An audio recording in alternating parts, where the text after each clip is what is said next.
Hey everybody, I'm Yvonne with Back to Earth Creations, and in this video I want to show y'all how to make this wire wrapped ring that is adjustable. So let's go ahead and get started. Alrighty y'all, so these are the two practice pieces that I had made. This one was using an 18 gauge vintage bronze wire and a 28 gauge titanium toned, both by Parawire.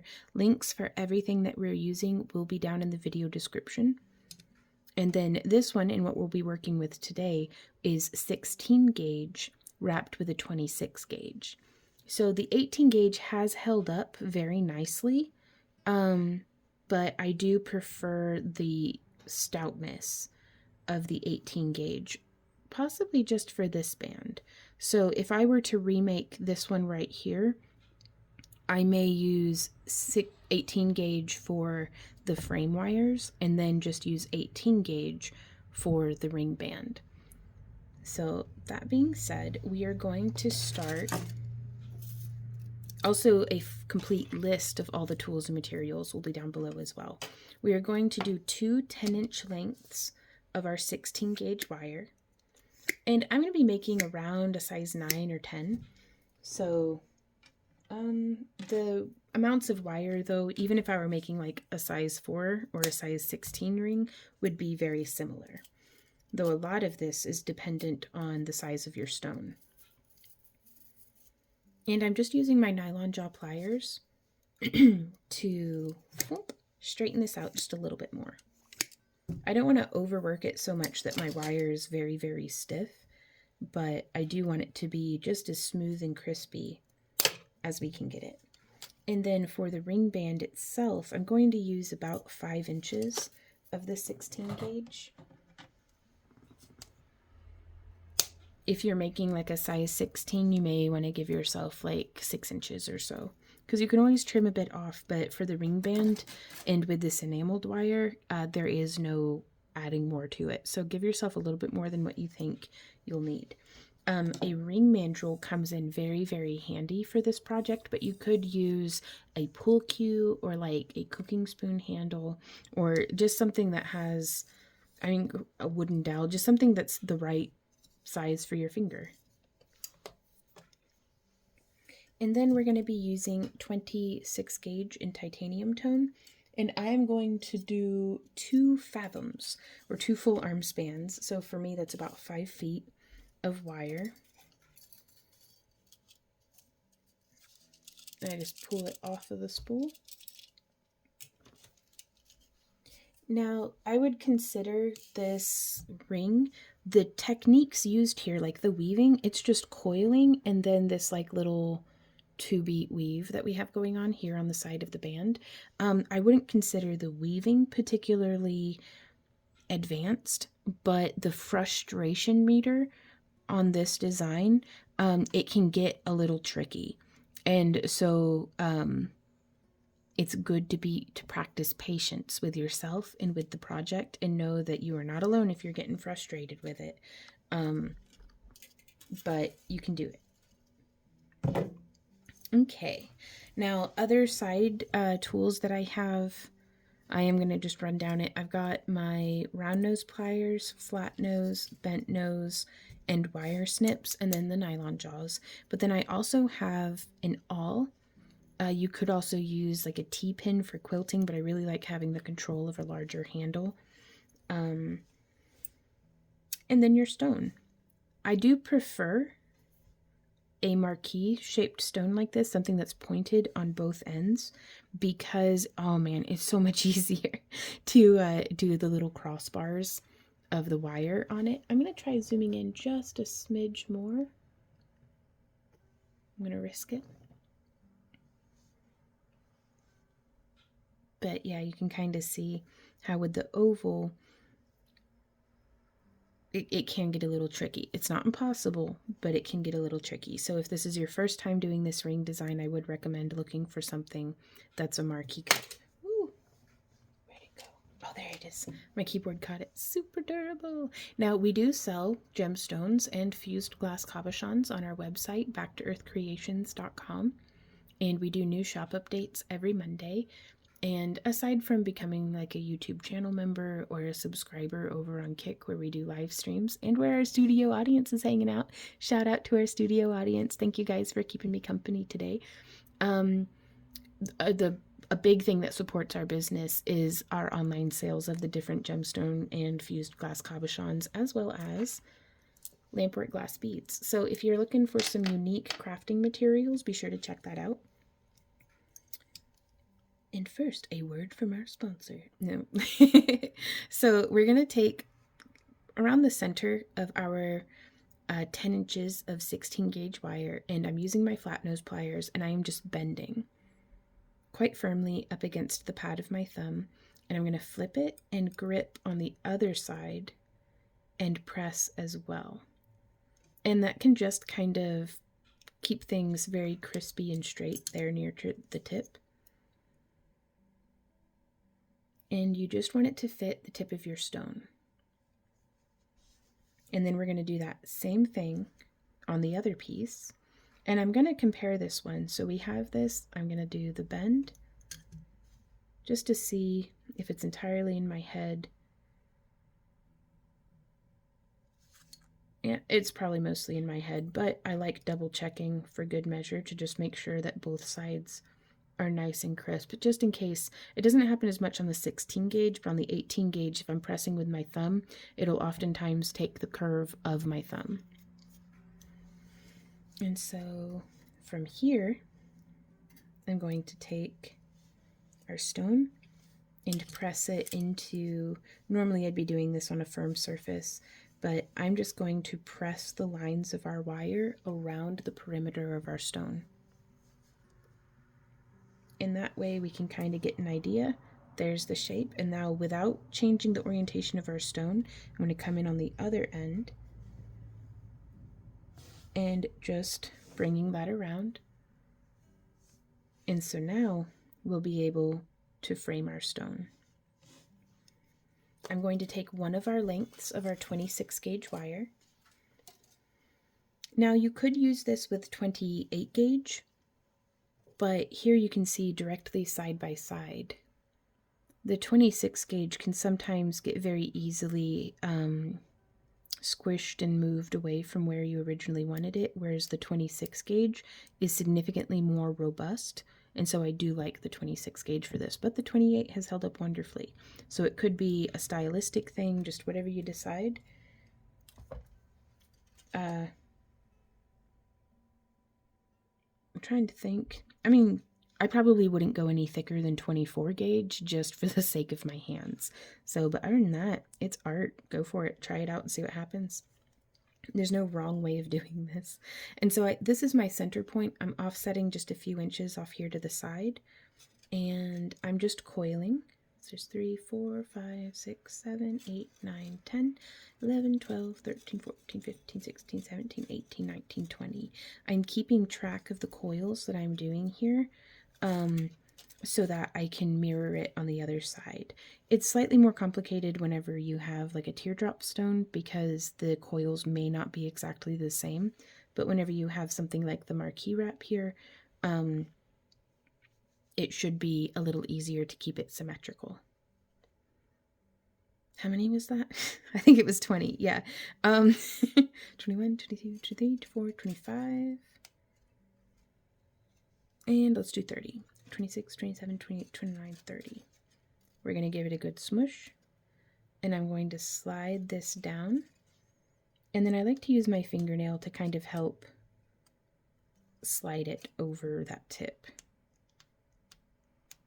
And don't worry, we'll recompress it. If it's easier for you, you may just weave your coils here on the tip, but I really like doing the coils easily and then scooching it down and moving it around. There we are. And compress and kind of wiggle. There we go. So that they're nice and symmetrical. And I've forgotten already how many coils I did. I think it was 30. So let me write this down. I've lost my pen. There's my pen. Okay. So I just like sketching out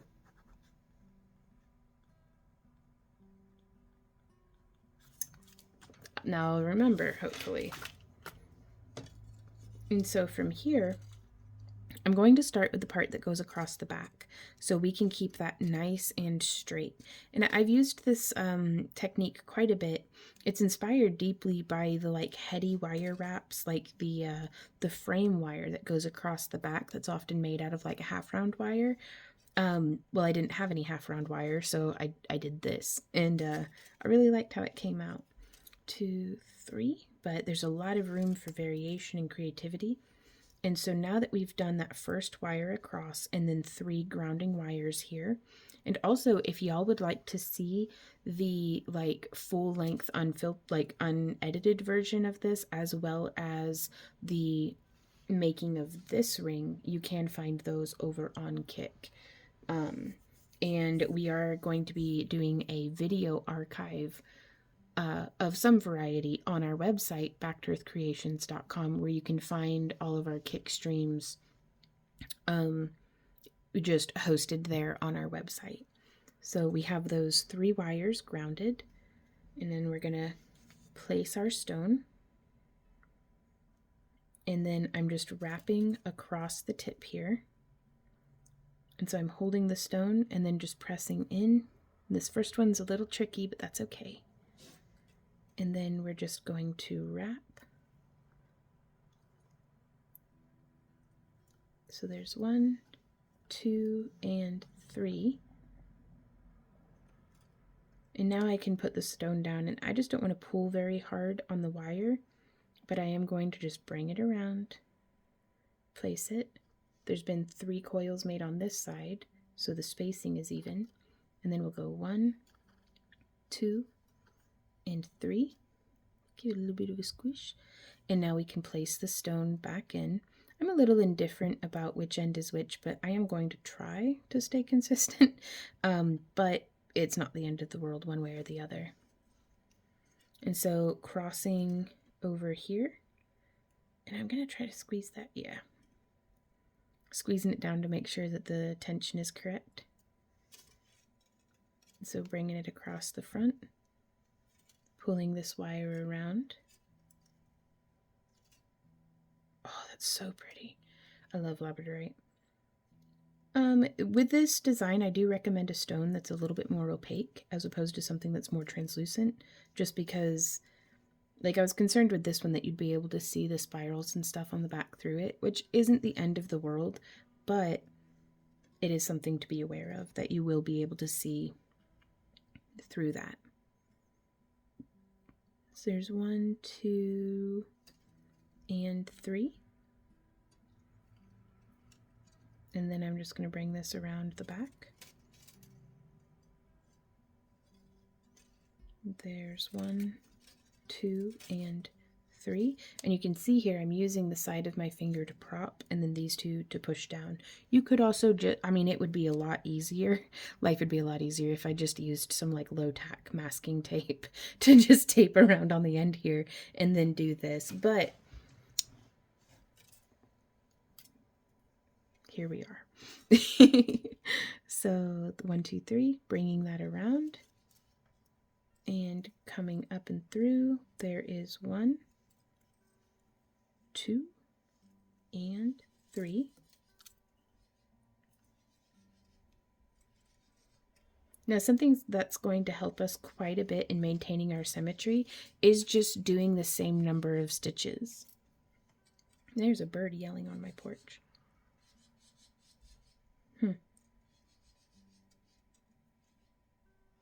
And so you can see there it's holding on quite nicely to the tip, I think. So I'm going to set the stone down. And we did those 3. So I'm just going to flip it so that it's a little easier for me to hold on to, because I can press here because those are the flat wires on the back. I just don't want to collapse those ones there. So it's 4, 5, 6, 7, 8, 9, and 10. And then we can kind of get an eye for this. And if you'd like, you could mark with like a Sharpie where you want the center to be. Because if you put this wire perfectly at the center line, let's pretend for a moment that that is perfectly on the center line. I want to continue our coiling to like right here, because that's where we're going to be doing our bending. So I think 10 more coils will do the trick. So that's 10, 11, 12,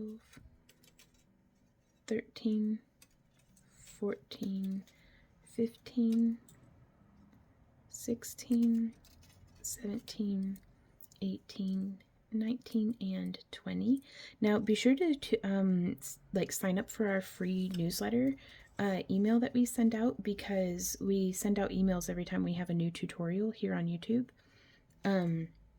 And while we're doing a ring design today, we will be doing, I've got some thoughts, some very rough thoughts about making like a really extravagant like pendant necklace, like chest piece. So be sure to stay tuned for that, because even if you don't want to make that same design, there may be something useful in there, just in the construction of the piece, that may be handy to you. Okay, so we got our 3. So now I'm going to go 4, 5, 6, 7, 8, 9, 10, 11, 12. And whenever I bring the coil around, I grab with these fingers, press with my thumb, and then place with my finger, and I've lost count. Okay, 1, 2, 3, 4, 5, 6, 7, 8, 9, 10, 11, 12, 13. I mean, it doesn't have to be perfect. 14, 15, 16, 17, 18, 19, and 20. If you don't like counting coils, you can just have like a ruler or calipers or something by you, and that can really be helpful in getting things to be the same size. So now we're going to do this exact same thing again. So I'm just going to remove that wire wrapping and set it off to the side, and do the exact same thing on this end. And for the sake of time, I am going to do that off camera. Alrighty guys, so now we have both ends, and this can be a little tricky, but this is where that frustration meter can start ticking up. And I am just going to fit onto both ends there. That looks like a pretty good fit. So I'm going to let the stone drop down. And I'm going to compress with my fingernail. You could also use the edge of your pliers to smush it down all the way and then come out a little bit. But I'm going to bend, and I like to use my thumb to be very firm against the inside of where the stone would be. And we're working very like one-dimensionally right now. So keeping everything kind of when it sits on the table, it'll all be flat. And so I'm going to flip it, I'm going to grip it, I'm going to place my thumb, and I'm going to bend.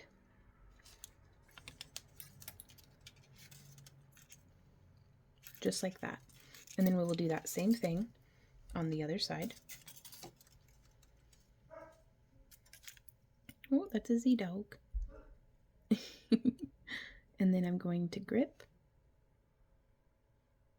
and I'm going to place my thumb, and I'm going to bend, and then I'm going to flip it. Now watch all these loose wires. They can, if you like whip them around, they can get you, so mind your eyeballs.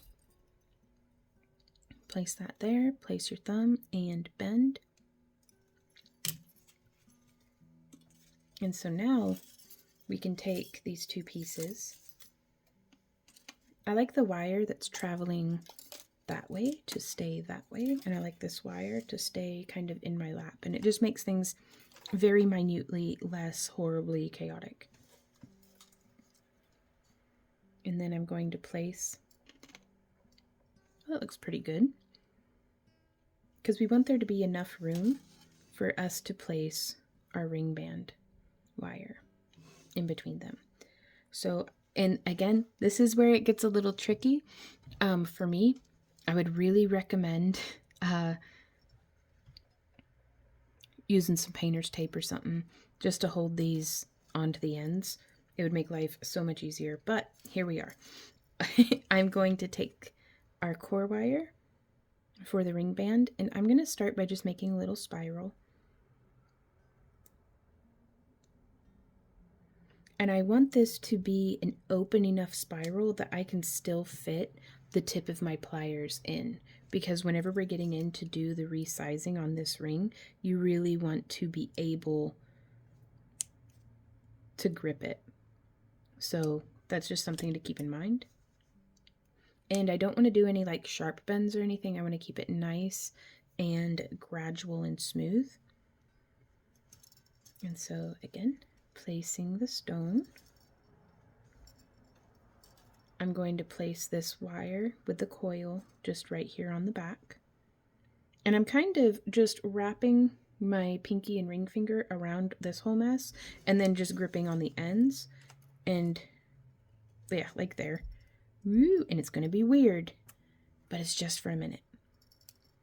So I'm actually going to ignore this side for just a second. And I'm going to do, let's go 1, 2, I just dropped that wire, that's fine, 3, 4, and 5. And then press it in just a little bit more. And what this is accomplishing is it's rounding that curve so that there will be less wiggle. We don't want a lot of space in our weaving here. So now I'm just going to go around both wires, the one with the spiral and our ring. There's 1, 2, just like that. And now we're right here. I'm going to set that down. I'm going to do just a few. There's 1, 2, 3, 4, 5. Let's do 6 and 7. So the same amount we did to the other side plus 2. And that way, when it lines up, there's no empty naked gap there. Now, stylistically, do whatever you like. That's just the thought process that I have when I'm doing this. And so now, continuing around, we're not doing like a figure 8 or anything like that. I just want this to be, there's 1 around both, and 2. Smoosh. And then, and also you could experiment with any weave that you like, but I like this one because there's not a whole lot gripping this center wire, so it moves freely, and that's really important to me in having this be resizable or adjustable. So we did 2 on this side, we did 2 on the other side, and now I'm going to go 1, 2, because if I went through and did solid coils around just this center wire, it would grip it and it wouldn't move as freely. And so coming through on the other side, 1, 2, and I think I'm going to do like 5 repetitions of this pattern. So there's 1, 2, this is 3 on this side, leaving that wire traveling off this way, that way it's out of my way for when I come through with this one. 1 and 2, leaving it traveling off that way it's out of my way. That's doing favors for ourselves, is to just try to choose our battles. 1, 2, 3, and there's 4. And then coming through, and 4, there's 1, 2, and then 1, 2, that's our last one on this side, and 1, 2,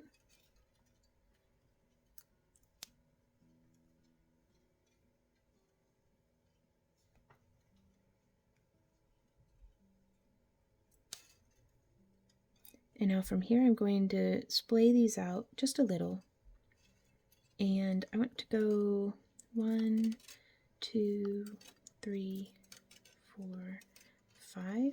Let's do a total of like 25. So I'm going to bend out just a little bit more. 7, 8, 9, 10, 11, 12, 13, 14, 15, and give it a smush. 16, 17, 18, 19, 20, 21, 22, 23, 24, 25. Well, I think that's the right amount, but I'm going to do about that much. So you can always do more or less. That's you. Now I've flipped it again so that my hands can stay in the same position that I feel comfortable in. And most importantly, I want my hands to feel comfortable. I want to feel like I'm in control of what I'm doing. And I want to not be death gripping everything. Like, so I actually just sit my hand on the table, not just because it helps me stay in frame, but it gives me like, I'm very solid now. It's nice solid foundation. So there's 1, 2, 3, 4, 5, 6, 7, 8, 9, 10. Smush. And then 1, 2, 3, 4, 5, 6, 7, 8, 9, 10, 11, 12, 13, 14, 15. So that brought us up to the same length as on the other side. Now, if you do like how I just did here, where it was kind of a wider coil, and your coil isn't as tight as you would like, I start at where the beginning of the looseness is, and I just grip and twist and grip and twist and grip and twist in the direction that my coiling is going, and that kind of just cinches it all down. Okay, do not snip your weaving wires just yet, because we're going to be using them to do that little stitch that keeps our coils from getting tangled up on stuff too badly. And so from here, I'm going to bend this down and in. I'm holding about 2 inches away from where the bend is happening, and I just use my fingers to keep it, again, on like one dimension. And I'm saying that because if I do the same thing on the other side, it will help me to get the results that I'm looking for. So now from here, again, I'm gonna just kind of press with my finger and do a curve up in the other direction. And now on this side, grabbing with my finger and thumb, pressing, and boop. It doesn't get perfect results, but it gets pretty decent results, and I will take that any day of the week. Bending this around.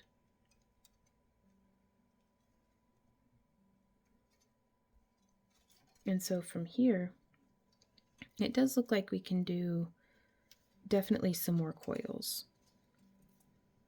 3, 4, 5, 6, 7, 8, 9, and 10. And then compress those around the curve. And that's what I'm looking for, is I want the coiling to line up with where it's going to be meeting the edge. And so, and we could totally take our round nose pliers and tighten that curve in a little bit and kind of smush it in just a little bit tighter. And I like that. It gives us a really nice, like, snaky, sinuous look. And so I've flipped it. I'm going to move these wires off to the side. And I'm going to just stitch through between the stone and the frame. And you can kind of, let's risk zooming in just a little more. And so here you can see how that nestled in. I'm going to open up our wire just a bit. I'm going to wrap and do one wrap in between here. Now, doing this wrap makes it to where we don't have to be worried about, if you've experimented with splicing in wire before, you know it's important to have it all going in the same kind of like coiling direction. By doing this in between stitch, it kind of, it makes it indifferent. Like, it doesn't matter if you're going in the same stitch direction or coiling direction or not. And so there's one, and let's do another. There's 2. And sometimes I like for them to be just 1 stitch away from each other, 1 or 2 stitches. I like how nice and tight and tidy that looks. And then 1, 2, 3, 4, and 5. Let's zoom back out before I start wandering out of frame.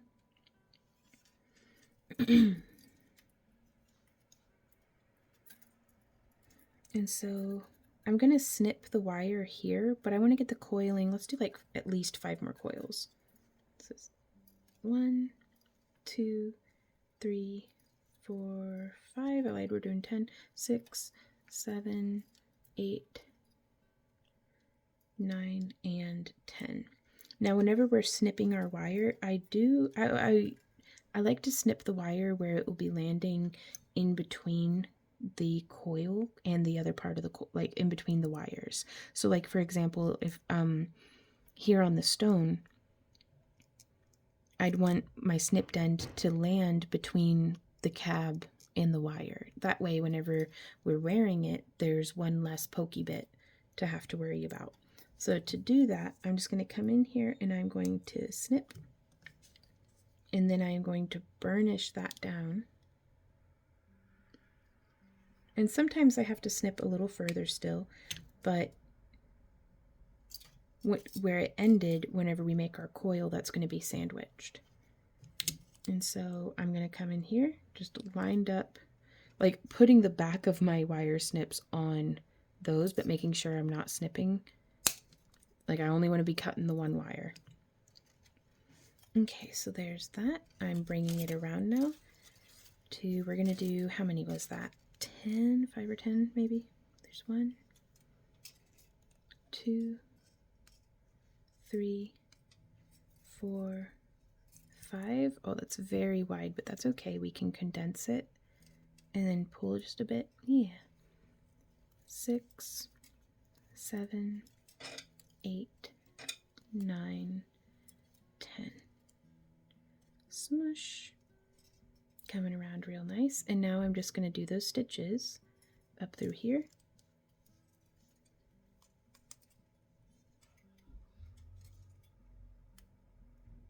Pulling that wire.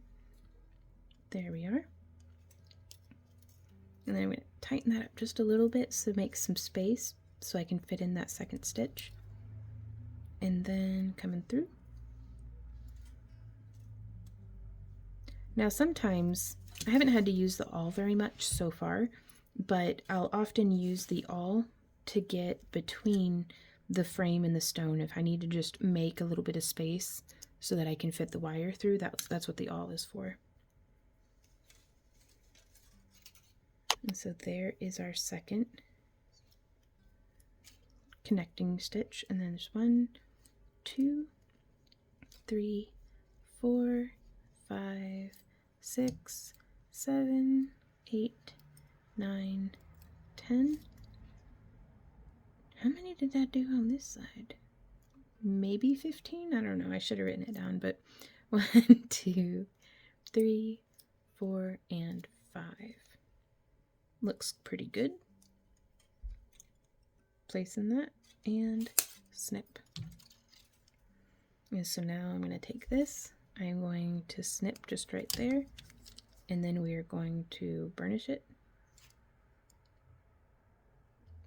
And what I'm doing there is I'm just gripping loosely enough with my pliers that it's not going to be like tearing it up, but tight enough that it's just smoothing and petting it down. So I'm going in the same direction as what the coil is.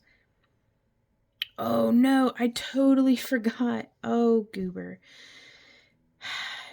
I had meant to do where we kind of closed that gap. That way the spiral would nestle in. So let's see.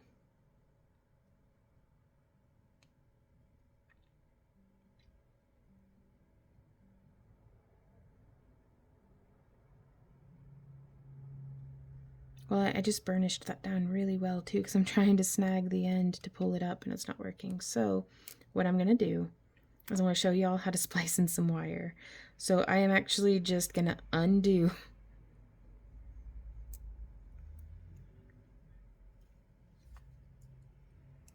I'm just going to snip. We could try to rewrap with that, but there's only barely enough for it to do what I need it to do, and I really do prefer to have a little bit of a wire to hold on to. So now I'm going to, so if let's pretend like our wire had just broken.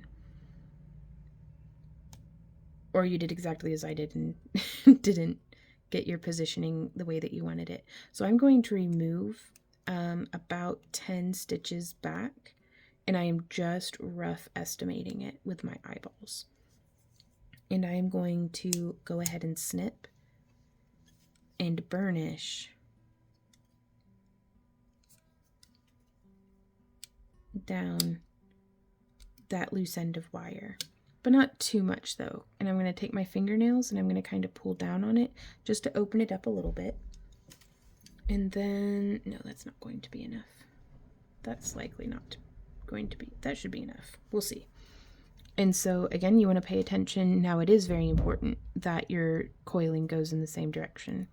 So I'm just going to splice that in. There's, oop, and that's how it starts. So I'm just splicing. I'm going to risk zooming in just a little bit for y'all. But I want that coil to fall in between the other coils, this new wire that we're adding in. And I like to give myself about 5 to 10 stitches of what I call the splicing before moving on. And it helps to get a nice even spread on things. And now again, keeping our design in mind, I'm going to snip right here so that our wire is terminating towards the back of the design. And then I just burnish it on in, trying to keep that little loose end nice and perfectly flush. And from here, I'm going to continue. And you want to be careful because if you don't splice enough, then, sorry, I don't mean to wander out of frame. Anybody who's ever recorded a video of wire wrapping, I think, can empathize with just how difficult it is to actually stay in frame. So we try our best. Okay. But yeah, so you can see where we had originally moved it in flush, just the pulling on it pulled it a little bit out. And that's okay. But that's why I usually wait to do to cut and burnish in until after I have done all of the splicing. So I'm going to grab with my, I'm going to zoom out. There we are. That way I stop wandering out of frame. And so now I'm going to just grip with my round nose pliers and get that positioned in. Very good. And now we are going to, I'm going to do like one more. I'm going to pull it out just enough that we can fit that wire through, because mostly just for the sake of, it's okay to make things easier on yourself. Like, art isn't better if it's more of a challenge. Like, you don't have to suffer for your, like, to make your art like kick up a notch.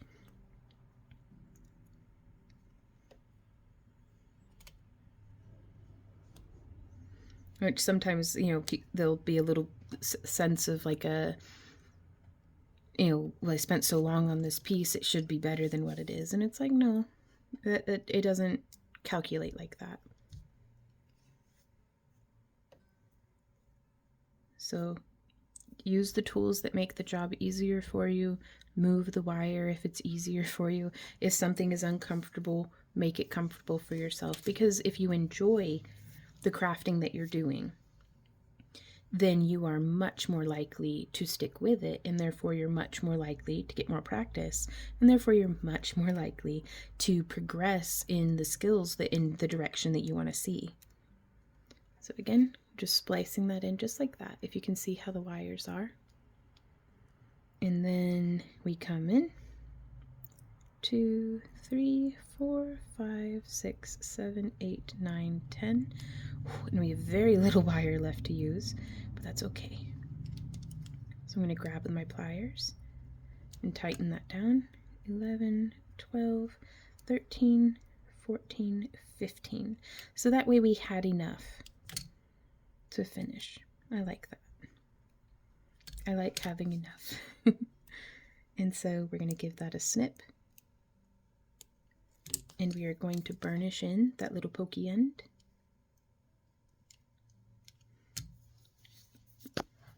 And we are going to,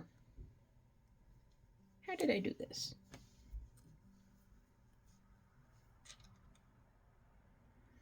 I'm going to open this up just a little bit, because you could coil it in this way. Like, whew, that would actually look really neat. And in fact, if we did a 2-layer frame, well, I gotta write this down. So this keeps happening every time I do a rendition of this ring, I get like super excited. So we're gonna pretend like that's a well-drawn stone, and we're gonna pretend like that makes sense. And then this is gonna come down like that. And then we're gonna do the second line, because I bet we can do a 2/5 beat. Boop, boop, boop. Yep, and then that's where they would cross, and this would repeat on the other side.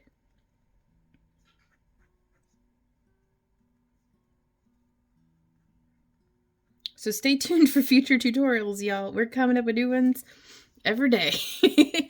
So there's that.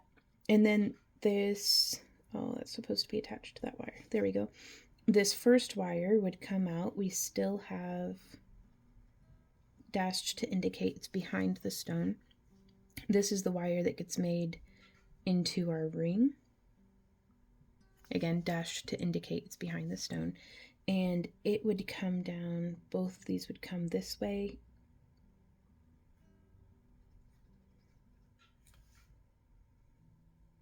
So it would wrap around all three, and then possibly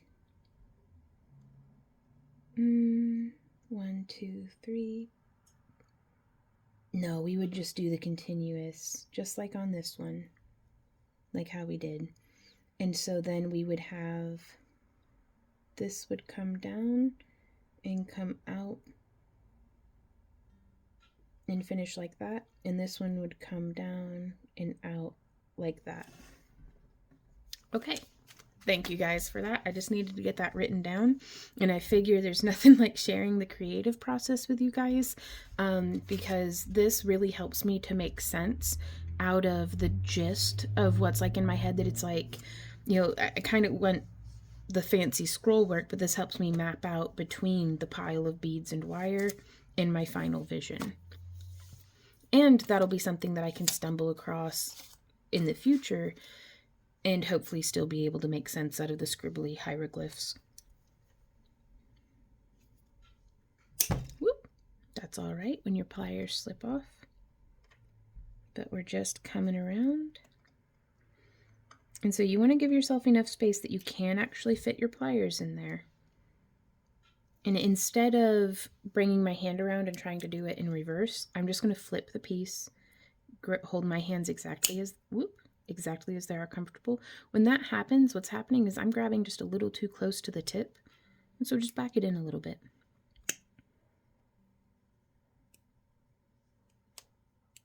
And so from here, we can grasp and just bring it in. And I do like to use my nylon jaw pliers to just smush everything down. But yeah, so if we had the additional wire, it'd come up from here and come into a spiral. So that would be much bigger, but I bet that would be a really beautiful bracelet. So if you all follow along with any of our tutorials or anything like that, and you'd like to share pictures of your work, you can email them to us to backtoearthcreations@yahoo.com, and we typically feature them in our monthly craft along project videos. Which, just in case you didn't know, each month we send out like our Happy Crafter Club is where we send out kits each month that have a specific project in mind. Now the materials in the kits can be used for anything, but we thought it was nice to like provide a video project. That way, if you were spoiled for choice or just had no idea where to start, that could hopefully help y'all to just guide you along on your crafting journey or get your inspiration flowing, or whatever you're looking for. And at the end of those videos, you can usually expect them the first weekend of the month. We unbox what you can expect to get in your kit, and then we do the whole tutorial. And then there at the end of the video is when I like to feature our featured artisans, which is all of y'all, and the work that you've sent in to us. So if you do that, and it doesn't have to just be craft along projects, it could be any of our videos and stuff. But if you'd like to do that, be sure to let us know what name you would like to be featured. That way, if you have like a business name or something, we can go ahead and feature that. Okay, so I've petted and fiddled with this a bit, and I've remembered what it was that the next step is. So I'm going to come in with my flat nose pliers because we want a very clean bend here on the side. And if you just use your thumbs or your fingers, the pads of them have quite a bit of squish typically, certainly more than metal jawed pliers. So you could use your nylon jaw as well if you would like, but I've had pretty good success with my flat nose, so I'm going to keep using those. Now also, it's a little late in the video to be saying it, but I only ever use pliers that have smooth jaws. That way you're not marring up your work. So I'm just going to take this like that, and then I am going to bend down like this. And that way the flat side is keeping all of this nice and bent. Like, it keeps it crispy and clean, and I love that. And I'm going to bring that down just a little bit more. Now there tends to be, this side gets quite bent by doing this folding step. So it's usually the other spiral that I like to do the resizing with. And so keeping this in mind, whoop, my wire got tangled. There we go. I'm also using a mandrel that has like a flat side, like a groove in it, and I really like that for having something flat to press the stone up against. Something that I'm working on is I want to take like a wooden dowel and shape it to where it fits in there, but then make a flat side. That way it can be like filler, but so that this would truly be flat, and that way we have a very nice support structure for our stones when we're making rings like this. If and when I get around to that, I will be sure to make a video out of it for y'all. So from here, I'm going to shape this wire around. And again, this is where it can get frustrating, but that's all right. Just take a breath and move the wire out of the way. And then we're going to shape this up and around.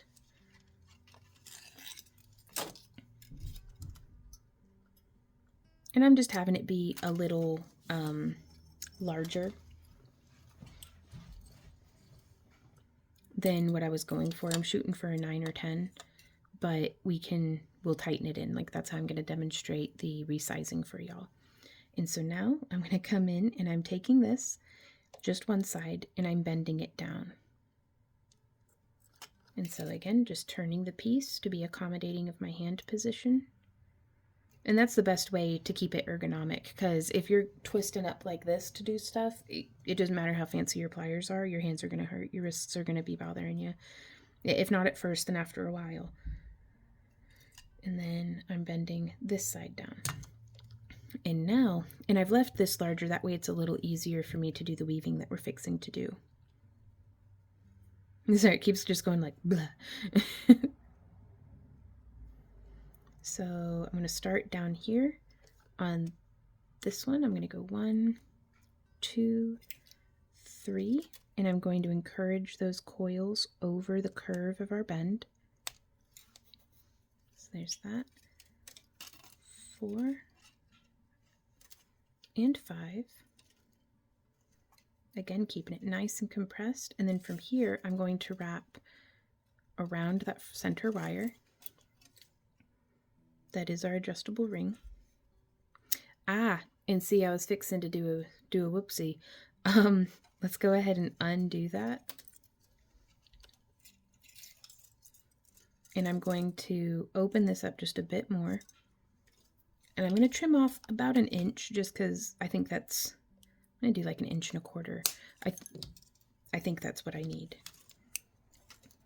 And so this spiral's going off to the right, so this one I'm going to do off to the left. And I'm just going to grab and spiral in. We have a whole masterclass here on our YouTube channel about spirals that I really recommend if you're new to wire wrapping. Which, by the way, I mean, if you're trying your hand at it, good luck to you, but I do not recommend this as a beginner wire wrapping tutorial. Rings, at least for me, rings have always been very, very tricky. And so they're not something that I typically teach as a beginner project. Okay, so now I'm shaping this around. I've coiled it in. It looks a bit too much, actually. I've coiled it in, which if that's the case, that's all right. We just get in there and we open it up some more. Sliding back onto the mandrel. Wait, ooh. Oh. Alrighty, well, I had a little bit of a slip up. I was struggling with what I was doing and it slipped around, and I think the spiral got jammed real bad up underneath my thumb. So I'm going to remove the ring mandrel this time and use my tools, you know, like how we were talking about. So a lot of the times when I'm giving y'all advice, it's because it's the advice that I need to hear. So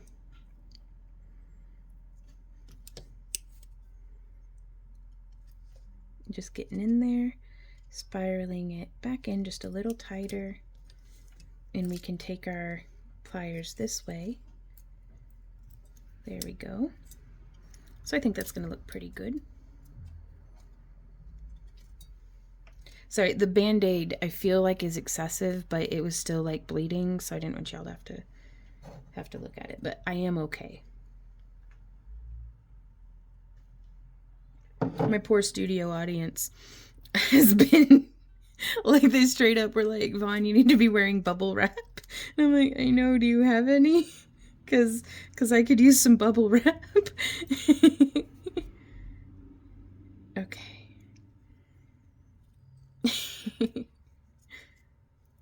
Well, oh, there we go.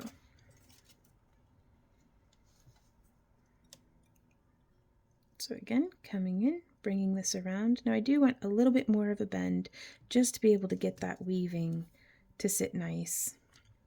So there's one, and I just bring it around and then I push with my finger to get it through so I can just pull it through on the other side. So there's 1, 2. So I'm trying to remove as many obstacles from in my wires, like weaving path, like the pattern that it'll follow.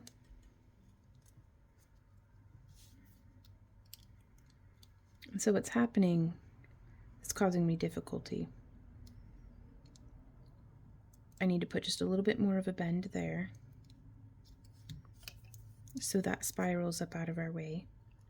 And then I'm going to come in here and do a little bit more of a bend. That way those wires will sit comfortably beside each other. And then bringing that one up and bringing that one up. So there's 1, 2, and then we're going to do those. I'm just going to rotate it around. 1,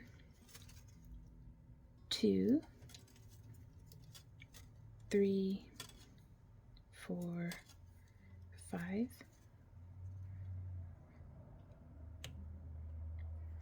I'm really missing having the tactile input from the pad of my thumb.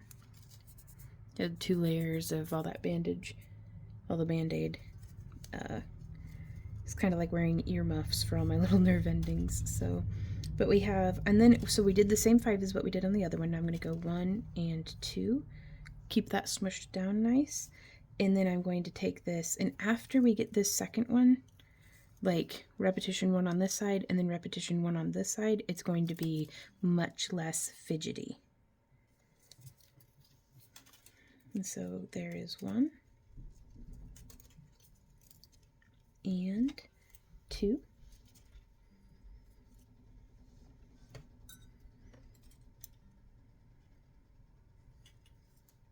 And again, this part here keeps sticking up. So I'm just gonna put a little bit of an overbend in it. There we go. Bringing that off to the side. Then coming through here, there is 1.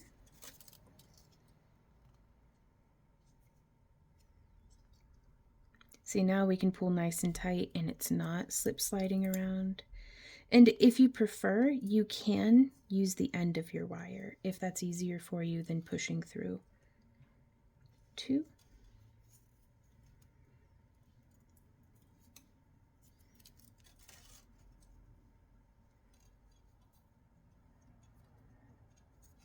Okay. Sometimes it can be difficult to backtrack which wire is which as well, but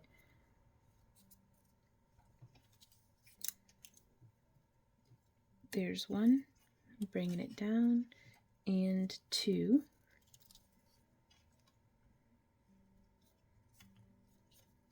And so that's how that's sitting.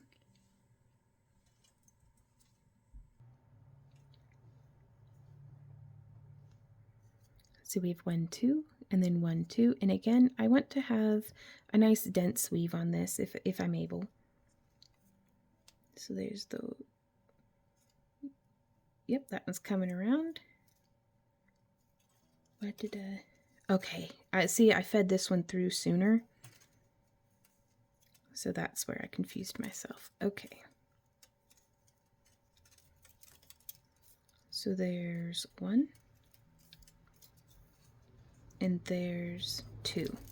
So if you're doing this and you're finding yourself confused, what has happened is I do 1, feed it through, and then I do 2, and I normally just leave it so that it's traveling off to the side.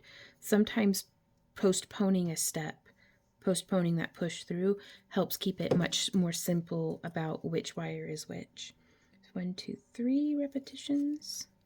So there is 1, pulling through,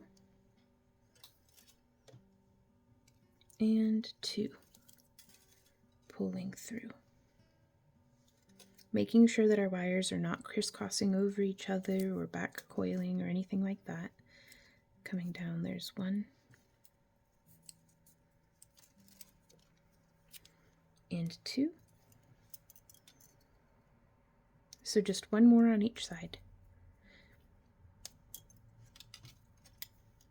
And there is 1. And there is 2. And I'm going to continue the curve around and then splay this one open just a bit and do 1, 2, 3, 4, 5, 6, 7, 8, 9, and 10. What did we end up doing over here? I think 30. So there's, I'm going to bend out a little bit more. 1, 2, 3, 5, 6, 7, 8, 9, 10. Let's give it. Oh, I missed your thumbnail. Ow. Okay, yeah. Just because it's in there doesn't mean I can use it. Okay.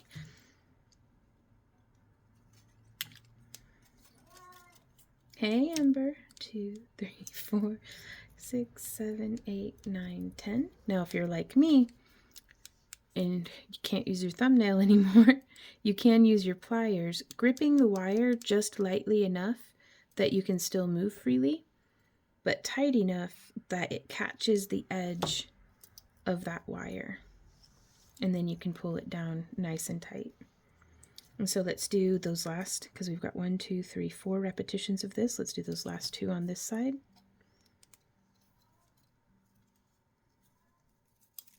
And I hear you, baby. I'm down here. 2,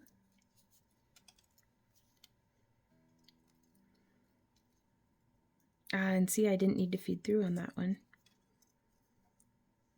Because what I'm counting here, let me zoom out or zoom in so I can show you. What I'm counting here for the 1-2s is just here on this center part. Those two, and then those 2 wires, then those 2. So even though right here, there's only... Oh no, I've wrapped around the wrong way.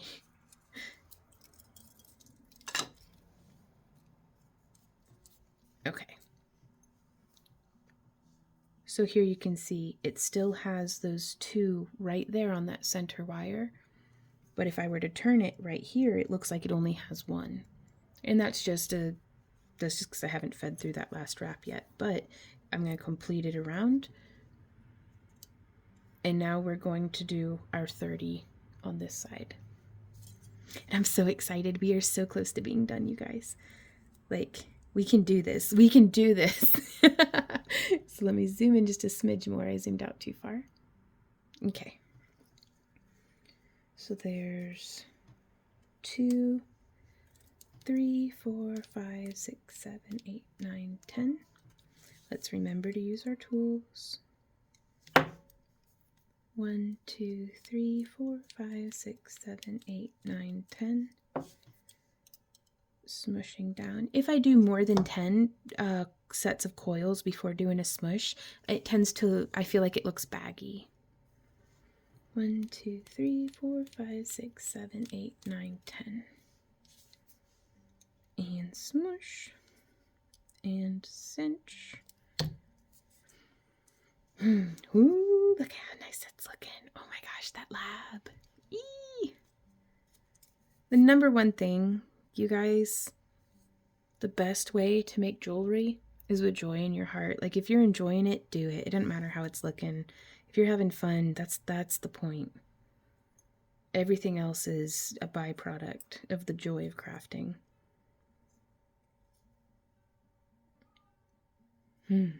Like, I just love making jewelry. And that's pretty cool. I'm really glad that I still like making jewelry. Okay. So I brought that side down. I'm going to go ahead and do it like this because I do it a little different every time. And now we can actually measure them side by side before getting too deep into the process. And so then I'm going to take this and bend that around, same as before with the little zig and the zag. And then I'm going to take this and I'm going to just bend it around. It can be tricky, but you'll get it. The more you work with wire, you guys, the better you will get at it. The more you'll be intuitively like able to just work with the wire because you'll be used to how it behaves. You'll get to know it. Sometimes weird stuff still happens and it's counterintuitive, but you will get better. So if you're doing this and you're getting agitated with yourself, or if you're tired or like anything like that, ask yourself, how many wire wrapped pieces have I made? Because I've been doing this since 2008 and I still get tired and discouraged and stuff, but you'll get through it. You've got this. Keep at it and you will get where you're going. And so we're just tightening in. And what I'm doing is I'm just wiggling. Like, hopefully you can see what my hand is doing. I'm just wiggling to bring it in a little tighter. So I grip just where it's sitting on my pliers. And then I'm rolling in just a smidge and then pressing in.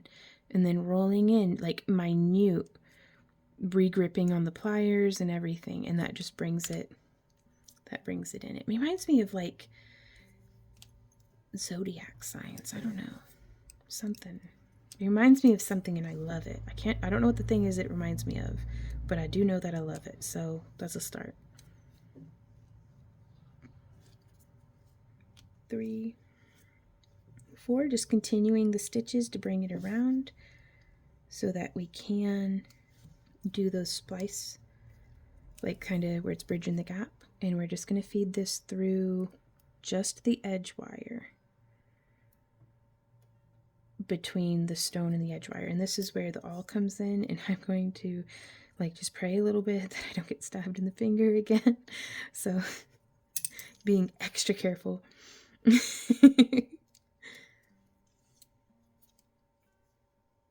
Oh, and I completely bypassed my wire. Y'all. Y'all. These things happen. It's okay. So we're going to grab it and we're just pulling through. Now this right here is a really good example of what I mean by back coiling. If you can see right here how that coil is on the coils that are previously there. So I don't want that happening. I would like this coil to be next in line, not hanging out with his buddies. So I've just completely out of frame edged that along.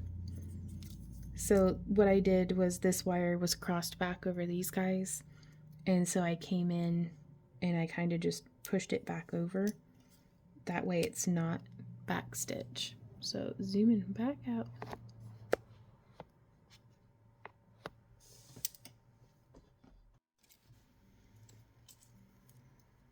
So we did that one stitch and you can see how it's coming through to the front. And so I went to bring this up. And I'm going to risk zooming in again for you guys so that you can see what we're doing here. And then I'm bringing this around. And if it won't quite fit, I'm just going to grab my pliers and lift to make a little bit of space. And then wrapping that around like so. And then we're going around. And let's see if we can fit through. Oh, we fit through this time.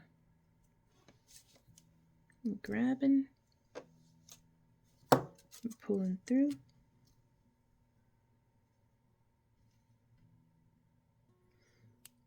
Well, that gave us a second stitch. I feel as though I've gotten turned around somewhere. That's okay. This one will just be like that. 2, 3, 4. I missed 5. Zooming back up. Then we can relax it back down just to make it easier to coil. There's 6, 7, 8, 9, 10, 11, 12, 13, 14, and 15. And I am going to go ahead and just do that little snip to terminate the wire and then burnish in that little point.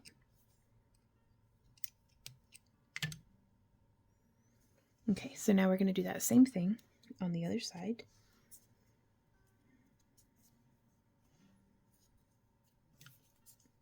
I've noticed it's not completely smushed in right here, so I just squish it.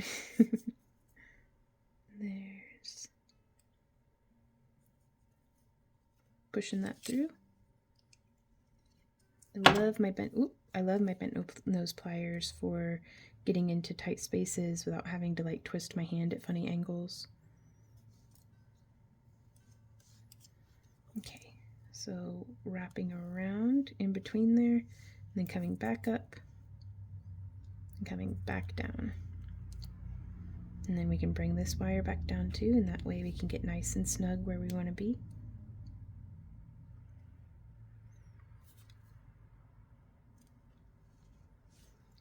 We can try zooming in again, because again, it's the troubleshooting that I feel like is very valuable. There's a lot of very good wire wrappers here on YouTube who show you how to make things that are beautiful correctly. But I think my specialty is showing you how I mess up. But I find that very useful though, to see how other folks recover from stuff. So 2, 3, 4, 5, we're so close, 6, 7, gonna zoom back out.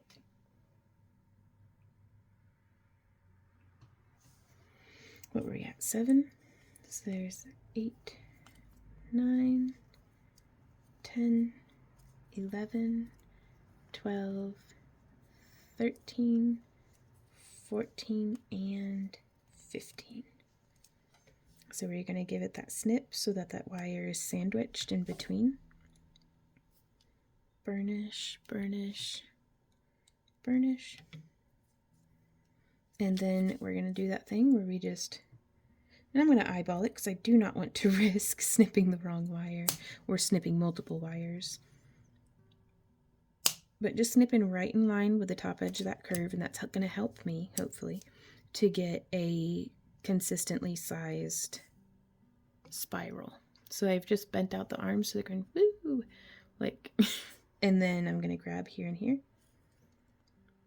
Oop, sliding off the end, that's all right. Sometimes it gives me a really nice like little taper effect whenever that happens. So I'm just, whoop, let's grip in a little deeper. There we go.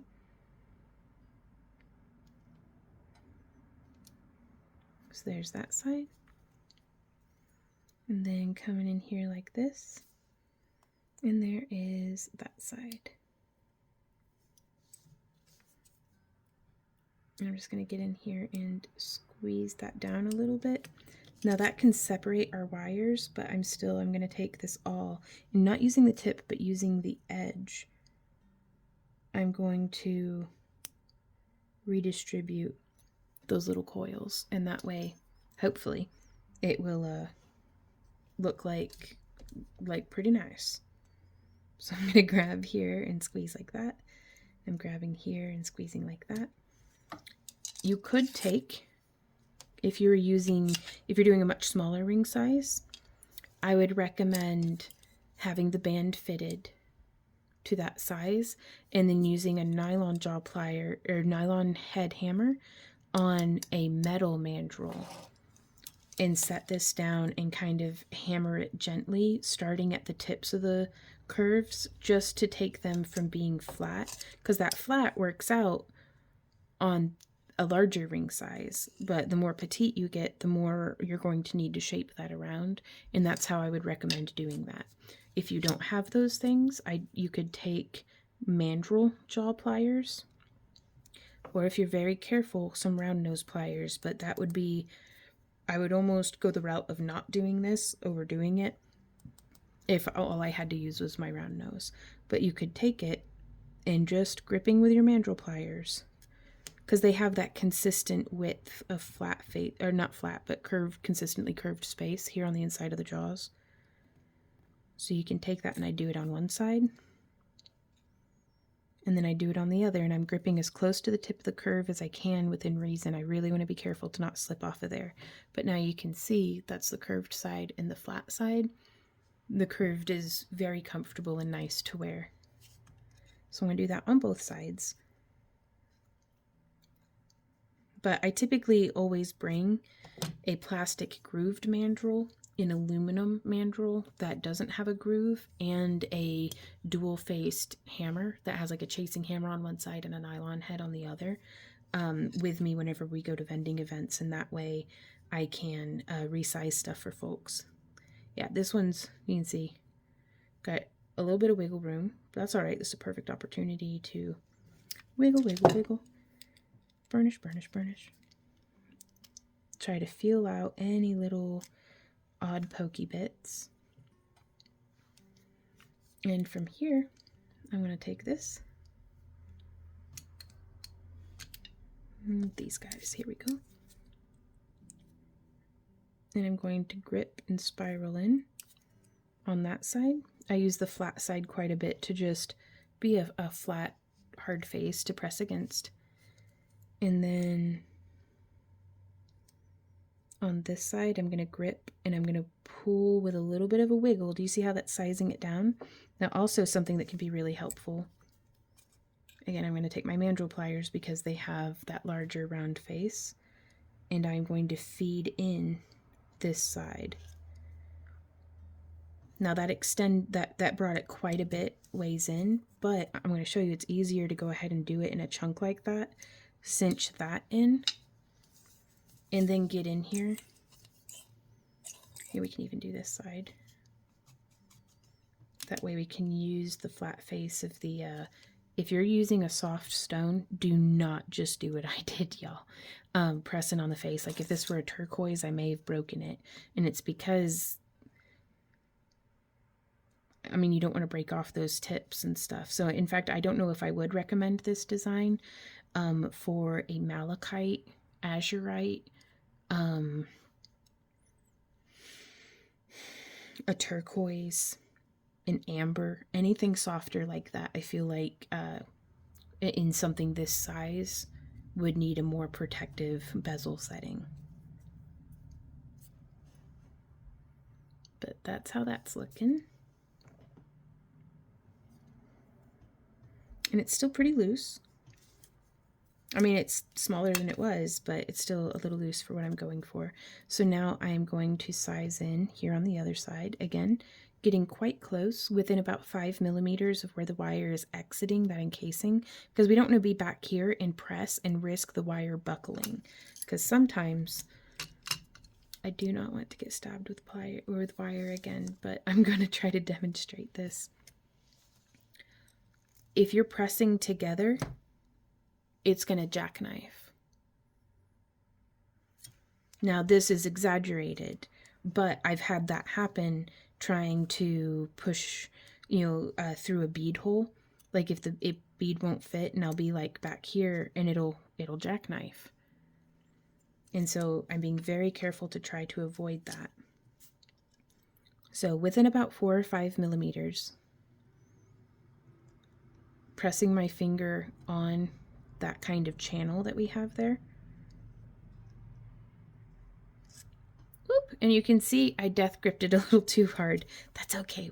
I'll show you how to fix that too. And I just get my pliers in there and kind of get the worst of it out. Oop. Now you can replace these wires, but it's like tough. So keep that in mind. Okay, so before stretching this back out, I'm going to take the flat side of my pliers, and you could hammer this out with a nylon jaw, but you can also just place I'm using this soft surface to press my bead against, but just pressing and reshaping between the mandrel and your pliers may work. I think this is my favorite one yet, you guys. Let's try it on, see if we prefer it. Which side flashes better? But yeah, so that is. And also, if you have difficulty with like your rings tipping over from one side to the other, I like to take the side here and just press in. It gives you this nice, and now centered. I mean, I don't know if I'd wear it to a Zumba class, but it keeps the stone from shifting around. And then whenever you slide it off, you can still get it over your knuckle. But you can see how it has a little bit more of a teardrop. But everybody's hands are different, but you can have that option to squish that together. So there we are, y'all. Hey guys, thank you so much for hanging out with me during this video. If you have any questions, comments, or ideas, please leave them down below. And actually, I wanted to show you, I made this in the kick stream after we recorded this with the studio audience. I was having ideas and stuff, and I am just like super pleased, and I think I'm gonna have to make like a whole entire like enchantress set or something. So stay tuned for that. Like, share, subscribe, all that good stuff. Links to everything are down in the video description below. We have new shop updates every Monday. We live stream on Kick Tuesday and Wednesday from noon to 6 p.m. Central Standard Time. We have new tutorials every Thursday. We have YouTube live streams on Fridays from 2 to 7. And then we stream Lampwork Glass on Kick from noon to 6 on Saturdays. So keep an eye out for all that. Check us out at backtoearthcreations.com, and I will see y'all next time. So until then, happy crafting. Mwah. Bye.